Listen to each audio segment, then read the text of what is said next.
Hello! Welcome po sa isa na namang episode ng Maalaala Mo Kaya. Ngayon, may babasahin akong email na galing sa isang babae. Dear Mocha, napakaswerte ko dahil nakapangasawa ko ng tulad ni Onse. Isang mabuting lalaki. Pagkamat matagal na kaming kasal, hanggang ngayon wala pa rin kaming anak. Pero tulad ng sinabi niya, sapat na ang samahan at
napakasarap kasama ni Onse.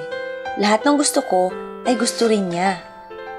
Nag-e-enjoy din siyang kasama ang mga friends ko. At sa lahat ng mga kwentuhan namin ay nakaka-relate siya. Lagi na lang tayo nagbe-makeup, no? Nakaka-pimple, no? Ikaw, Chupa, may anong gamit ng makeup? Ganda. Talaga? Siyempre. Salamat kay Yumi.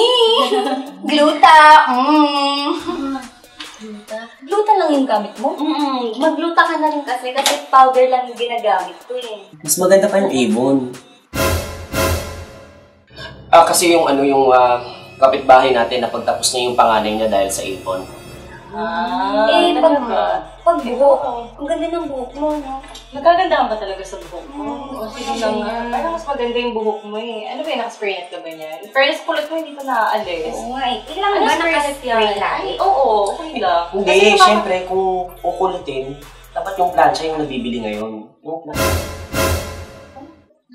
Yung plancha, yung nakikita ko sa mga artista, yung mga ginagamit nila, di ba? Yung minsan napanood natin sa dressing room. Ito naman, yung kasama ko yung parang nakakalimutan Fairness, na may dami mo alam ha. Bili ako. Kasi ikaw, ano naman lipstick gamit mo? Ba't ang ganda na lipstick? Ay, MAC. MAC talaga. MAC ano? yung lipstick MACdo? mo eh. MACdo. Ano shade ng MAC? Yan gamit ko kasi NYX, nakaka-dry ng lips. Mas hindi yung MAC. Mas maganda nga pala lipstick eh. Arte-arte pag naka-lips. Hindi kasi asawa ko. Mas maganda yung natural. Oo, right naman. Siyempre, girly. Ngunit, di katagalan, lagi na lang siyang napapabarkada at nakikipag-inuman sa mga friends niyang lalaki. Cheers! Cheers! Cheers, bro! Kamusta ka na? Wala lang. Ayos lang. Kamusta pala yung yung negosyo mo ngayon? Wala eh. Ang dami talaga eh. Hindi ko nga alam bakit eh. Ang dami mo ba? Bro, bagong kumit ka ba? Parang ang ganda ng pagkakagupit mo ngayon ah. Sa salon ba yan? Hindi naman sa Ganda ng kulay eh. Kasi kamusta pala yung mo? Ang dami mong babae ngayon eh. Oo. Doon naman ako doon. Ikaw din, ilan ba yung babae mo ngayon? Saan mo nalaman yun? Bro, nag-gym ka ba? Medyo lumalaki yung dibdib mo eh. Baka minsan sama mo ako sa gym. Mag-gym tayo para banding tayo. Masarap doon kasi pag nag-gym, pagkatapos mag-gym, sabay-sabay magsha-shower. Ganun, kwentuhan sa locker room. Pwede. Sige ah, samahan mo ako ah. O, sasamahan daw ako ni bro. Cheers! Oh! Ang ganda ng pantalon mo. Iba yung style. Parang original sabi nila daw. nalalaman daw yung kung original yung pantalon sa zipper eh. Kapag medyo makapal yung zipper. Walang zipper yung pantalon mo, bro. Mukhang fake yan, pakita mo sa akin. Ako, masasabi ko siya, ibabalik natin sa binila naman. Pangit nagsusuot kaya ng ano? Parang fake to eh. Di ba? Pansin nyo? Di ba? Parang fake. Parang maganda nga itong pakita mo yan, pare.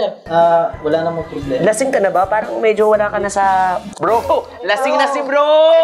Lasing na si bro! Bro, lasing ka na! Umanding ka dito. Dapat lagi-lagi tayo nakikita eh, para close tayo lahat. Para kay bro! Lasing na!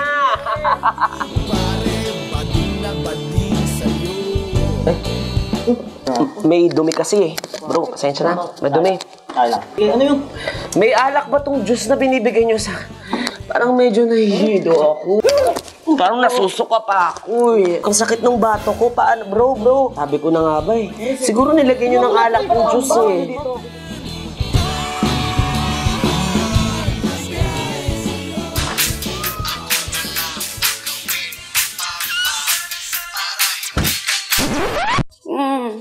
Isawa ko. Late ka na naman umuwi.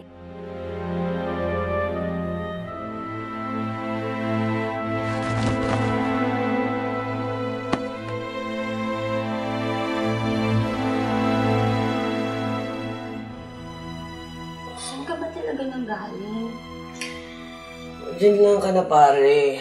Di ba sinabi ko sa'yo, birthday ni pare, nag-inom mo kami. Lasing na lasing eh. Hindi ako lasing. Kainom lang ng konti. Hindi man ako mukhang lasing eh. Okay ka lang ba? Kulit mo naman eh. Sabi ko nga, hindi ako lasing. Inuman lang kay pare. Kulit-kulit mo. Halika na, matulog na tayo. Umuna ka na. Dito lang muna kasi ako eh. Ba't ba ang kulit mo? Buhay naman to.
Wala, sakit niyo ba asawa ko? Nasa akin! Sa kitchen! Ata? Hanapin mo na lang! Go, go, go! Thank you, Chupa me. Just like a silver.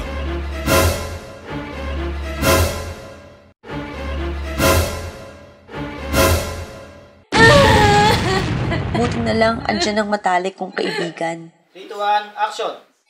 Niloko niya ako. Pangit ba ako? Hindi ka pangit.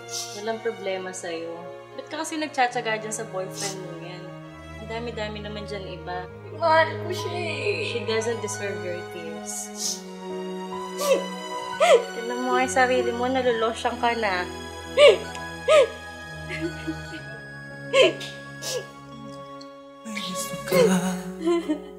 Alam mo, hindi ka nag-iisa.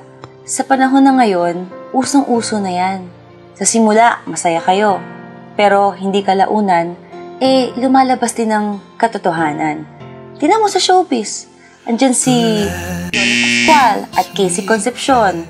Gustong Padilla at si Carmina Villaruel. Minsan talaga nakakagulat pero nangyayari yan. Hindi mo masisisi kung yung asawa mo, hindi lang pepe ang gusto. Gusto rin pala ng titi.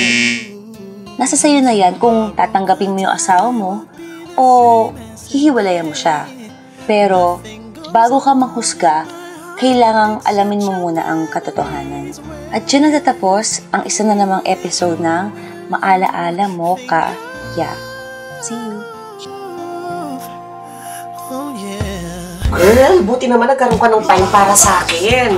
Lately na ba kaya ako na yung kuko mo? Ano ba yan? Okay lang yun. Hindi ka pa rin naman nagbabago. Ang galing-galing mo pa din. Kayang-kaya ko yung hagulin. Tsaka kapag kinatusok mo, dumudugo. Kaya mo ng dugo ko, friend. Mas masarap, may kulay. Alam mo naman, ang bawat paghagot ko, sa kuko ng buhay. Ay! Friendship! May lupa sa kukohe! Witik-tik ang tawag dito, Fingaroo Farmville. Mag-harvest ka na! Ay naku, pwede ka na magtayo ng townhouse dito. Pwede ka magtayo ng, bongga, business! Real estate! Akala ko ba pedicure? Ba't hinuhulaan mo ko? Ang kuko daw ay related sa juhay ng mga show. The more maduming kuko, Baka the sa more inyo lang yan.